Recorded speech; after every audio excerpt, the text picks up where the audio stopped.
Selamat datang di cerita kita hari ini. Sekarang, hampir setiap hal dalam hidup kita dimulai dari layar.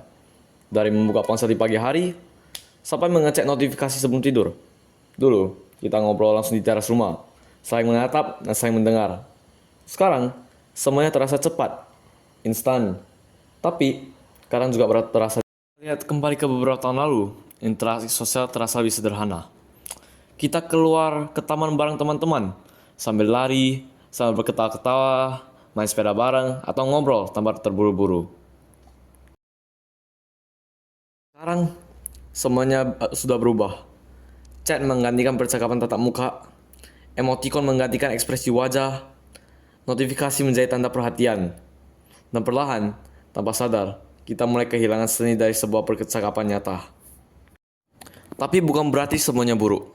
Dunia digital memberi kita jembatan, bukan tembok.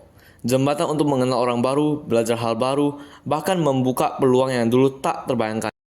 Kamu bisa ngobrol dengan seseorang di negara lain hanya dalam hitungan detik. Kamu bisa kerja bareng tim dari kota yang berbeda, atau menonton konser idola favorit dari layar kecil di tanganmu. Semua terasa luar biasa. Dunia terasa lebih kecil, lebih dekat, dan lebih cepat. Kalau kita lihat perjalanan dunia digital dari tahun ke tahun, satu hal yang pasti, aplikasi selalu datang dan pergi. Setiap periode punya rajanya sendiri. Dulu, orang cuma pakai aplikasi buat chatting sederhana. Lama-lama, muncul platform yang bikin kita ketagihan upload foto. Terus, muncul lagi aplikasi video pendek yang tiba-tiba meledak di mana-mana. Teknologi membawa banyak hal baik. Kita bisa belajar hal baru, bergabung dengan komunitas, dan bertemu teman-teman dari berbagai daerah, bahkan negara. Kita juga bisa video call biar bisa melihat mereka secara langsung. Pas seseorang nulis komentar positif di medsos, kayak good job atau tetap semangat ya, itu sebenarnya bukan cuma tulisan, itu bentuk interaksi sosial versi modern. Dulu kita tepuk bahu atau kasih senyum langsung. Sekarang kita kasih energi baik lewat keyboard. Dan meskipun kelihatannya sepele, komentar positif bisa bikin ruang digital terasa lebih manusiawi. Di era digital, interaksi sosial datanya cepat banget. Notifikasi muncul beruntun, seakan semua orang nunggu jawaban kita saat itu juga. Semakin banyak yang masuk, wajah kita ikut tegang. Bukan karena kita nggak peduli, tapi karena otak kita dipaksa respon terus tanpa henti. Sampai akhirnya kita menutup HP. Bukan buat kabur, tapi buat ngasih ruang buat diri sendiri. Kadang jeda kecil itu yang bikin interaksi sosial tetap sehat. Biar kita bisa hadir lagi dengan hati yang lebih tenang. Kamar gelap, seorang remaja menatap ponselnya. Notifikasi bermunculan dari berbagai aplikasi. Di era digital, semua orang bisa hadir dalam satu layar kecil. Kadang kita terjebak dalam arus yang gak ada habisnya, scrolling tanpa henti. Sampai akhirnya ada momen ketika kita berhenti sebentar, meletakkan ponsel, membuka buku catatan, dan menulis hal-hal yang benar-benar penting bagi diri kita sendiri.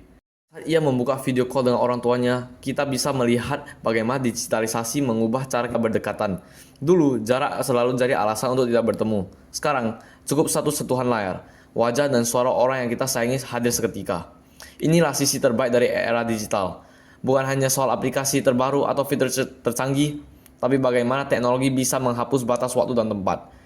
Dan ketika pertemuan nyata akhirnya terjadi, suasana langsung berbeda. Tawa yang enggak terpotong sinyal, pelukan yang enggak bisa diganti emoji, dan obrolan yang mengalir tanpa jeda layar. Di tengah derasnya dunia digital, momen sederhana di kafe bersama teman mengingatkan kita bahwa kedekatan paling hangat tetap terasa saat manusia bertatap langsung. Jadi teman-teman, era digital bukanlah musuh. Semua kembali pada cara kita menggunakannya.